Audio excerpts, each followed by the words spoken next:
என் பேர் சங்கவி. என்னோட கணவர் வந்து பேர் ரமேஷ். அவர் வந்து போன மாசம் வந்து கூட்ட நெரிசல்ல விஜய் வீட்டுக்கு போய் இறந்துட்டாரு சார். அவர் இறந்துட்டாரு.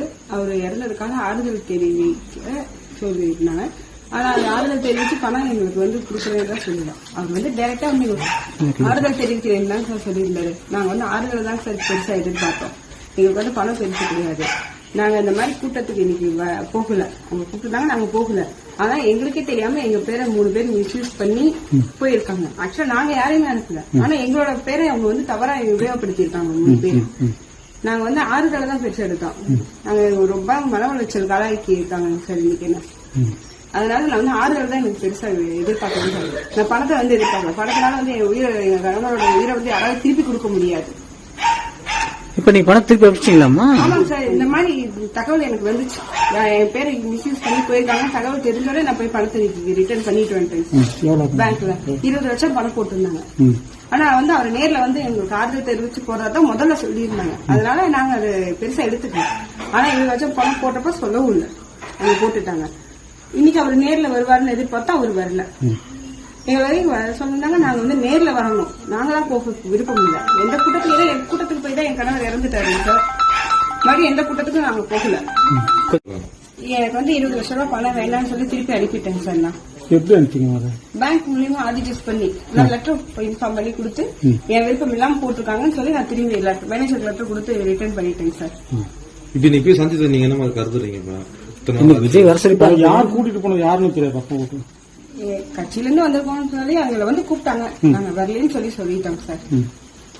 ஆனா வேற யாரையும் கூட்டிட்டு போயிருக்காங்க. வேற யாரும் எங்களோட பேரை மிஸ்யூஸ் பண்ணி யாரோ போயிருக்காங்க. அது எப்படி தெரியும் உங்களுக்கு? அவங்க வேற யாரோ போயிருக்காங்க.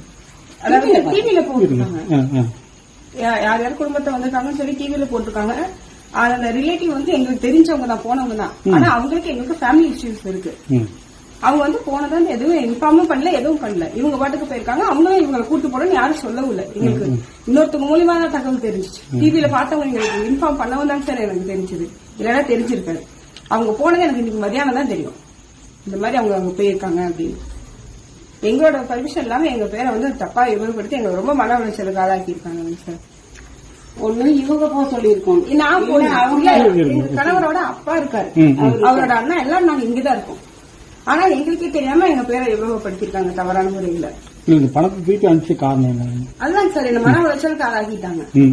நான் வரலைங்கிறப்ப அந்த தெரியாம 3 பேர் எப்படி சார் போனாங்க? எனக்கே அது தெரியாது இல்லைங்க சார். எனக்கு மீறி அவங்க எப்படி போறாங்க? ஒண்ணு அவங்களால இன்ஃபார்ம் பண்ணிருக்கோம். இந்த மாதிரி உங்க குடும்பத்தை சேர்ந்தவங்க கூட்டு போயிருக்கோம். ஆனா எங்களுக்கு அவங்களுக்குமே ஃபேமிலி ப்ராப்ளம் இருக்கு. அப்படிங்கிறப்ப அவங்க எடுத்து கூட்டிட்டு போனவங்க ராயனூரை சேர்ந்தவங்க தான் சார். எங்க வீட்டுக்காரோட அக்கா தான் அவங்க. அக்கா வீட்டுக்கார் போயிருக்காங்க, எங்க சித்தப்பங்க. ஆனா அவங்களுக்கு எங்களுக்கு ஃபேமிலி ப்ராப்ளம் இருக்கு. அவங்க கூட்டி போனது உங்களுக்கு தெரியாது, இன்ஃபார்ம் பண்ணல. அவங்க டிவில பார்த்து உள்ளூர்காரங்க சொல்லிதான் எனக்கு தெரியும். அது வரைக்கும் தெரியாது. காலையில கடைக்கு போயிருக்காங்க அம்மா, அவங்க கிட்ட சொல்லியிருக்காங்க. அவங்க வீட்டு சொந்தவங்க போயிருக்காங்க. ஏன் நீங்க போகலையான்னு கேட்டவங்க எங்களுக்கு தெரியும். அது வரைக்கும் எங்களுக்கு போனதே தெரியாது. எங்களுக்கு ஃபேமிலி ப்ராப்ளம் இருக்கும்போது எங்க மிஸ்யூஸ் பண்ணி அவங்க யூஸ் பண்ணி இருக்காங்க. எங்களோட பேரை கெடுக்கிறதுக்கு எங்களை மன உளைச்சல் ஆளாக்கணும்னு இவங்க பண்ணிருக்காங்க. ஆனா அந்த பணம் உங்களுக்கு அவங்க உட்காந்து வச்சா 20 லட்சம் வச்சா 20 லட்சம் போட்டது ஏற்கனவே 20 லட்சம் வந்துச்சு. ஆனா அவர் வந்து நேரில் வந்து ஆறுதல் தெரிவிக்கிறார் தான் ஆரம்பத்துல வந்து சொல்லி இருந்தாங்க. அதைத்தான் நான் நம்பினேன்.